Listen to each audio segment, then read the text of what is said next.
Hello, my name is Munan Gong and welcome to my talk. In this video, I will introduce the impact of magneto-rotational instabilities on grain growth in protoplanetary disks.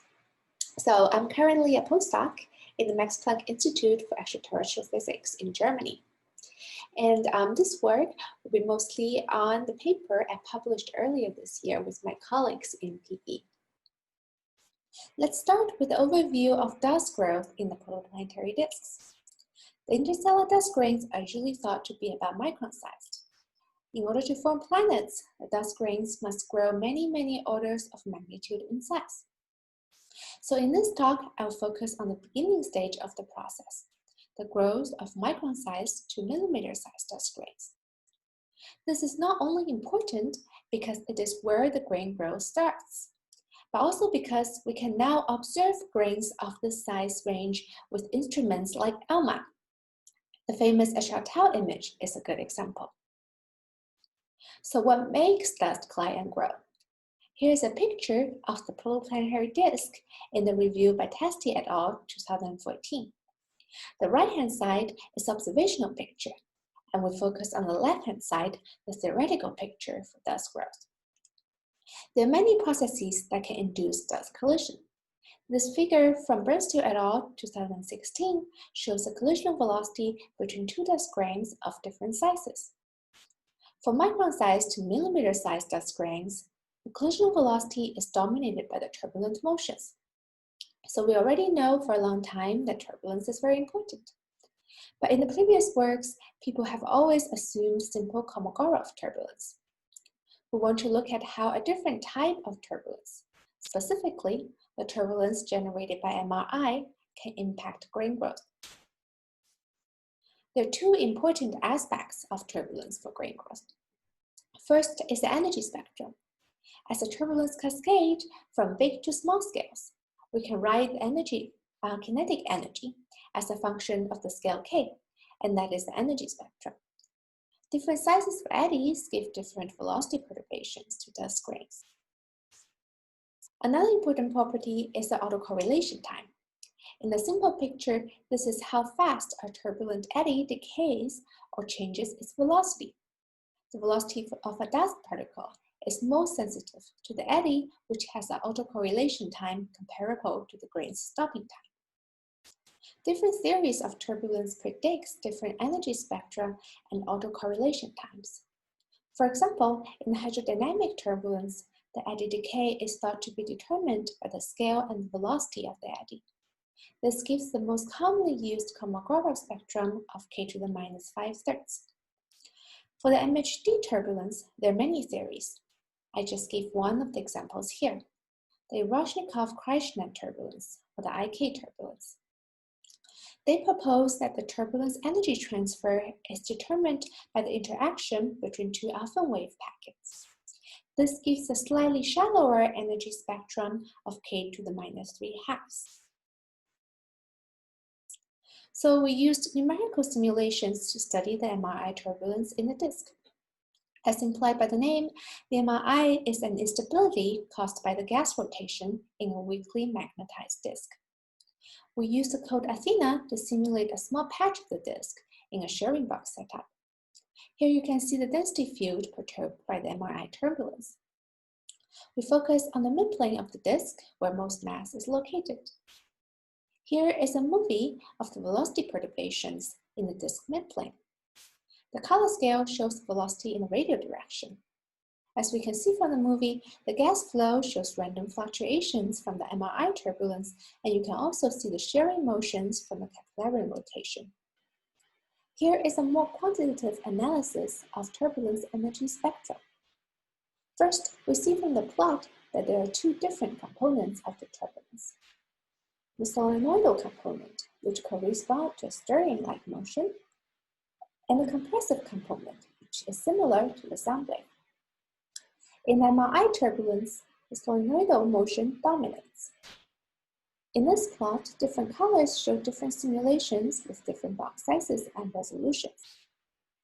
We see that at high enough resolution, above about 128 cells per disk scale height, the slope of the power law range seems to have converged to a value close to the k to the -4/3. This is shallower than both the Kolmogorov and the IK turbulence. We also look at the autocorrelation time of the MRI turbulence in our simulations. On large scales, the autocorrelation time is determined by the shearing time scale. And on small scales, the eddy turnover time limits the autocorrelation time. Finally, let's look at the consequence of turbulence on the grain collisional velocities. In the 3 different panels, I show the grain collisional velocities in 3 different types of turbulence: Kolmogorov turbulence, the IK turbulence, and the turbulence observed in our MHD simulations of MRI. We can understand the grain collisional velocities by dividing it into 3 different regimes. In the first regime, the collision is between 2 big grains. Because the grains are big, they're not well coupled to the gas. Velocity perturbations is very small, and it's not sensitive to the detailed turbulence properties. The second regime is a collision between 1 big grain and 1 small grain. The big grain barely moves, and the small grain is well coupled to the gas and moving at a speed similar to the mean turbulent velocity. The collisional velocity in this regime is also not sensitive to the turbulence properties. The last regime is a collision between 2 small grains. In this case, the collisional velocity is dominated by the size of the eddy, which the bigger grain of the 2 start to decouple from. This is when the autocorrelation time of the eddy equals to the stopping time of the bigger grain. And the velocity of the eddy is determined by the energy spectrum. This is the case when the turbulence properties really matters. In this regime, the collisional velocities in the 3 different types of turbulence can be different by orders of magnitude. But there is a caveat. Are we actually seeing the inertial range of the turbulence? Here's a plot from Ishihara et al. 2016. They did a simple hydrodynamic turbulence simulation with periodic boundary condition. As we can see from the plot, the Kolmogorov spectrum of k to the -5/3 is only observed on the largest scale on the left. On the smaller scales to the right, they observed 2 different parallel ranges, which they call the tilt T and the bottleneck B. In the bottleneck region, the slope of the energy spectrum is close to the -4/3 that we observed in our simulations. Indeed, the dynamic range of our simulations are limited, and we are likely to suffer from the bottleneck effect. And it is likely that we are not even resolving the true inertial range yet. So you might ask, what does it take to find the inertial range? Can we just increase the simulation resolution? The answer is, if that we simply increase the resolution to what is used in Ishihara et al. 2016, a simulation we need to run for 3,000 years with similar computational resources, which is clearly not feasible.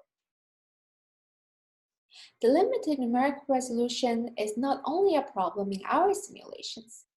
Here is a list of recent MHD simulations that we compiled.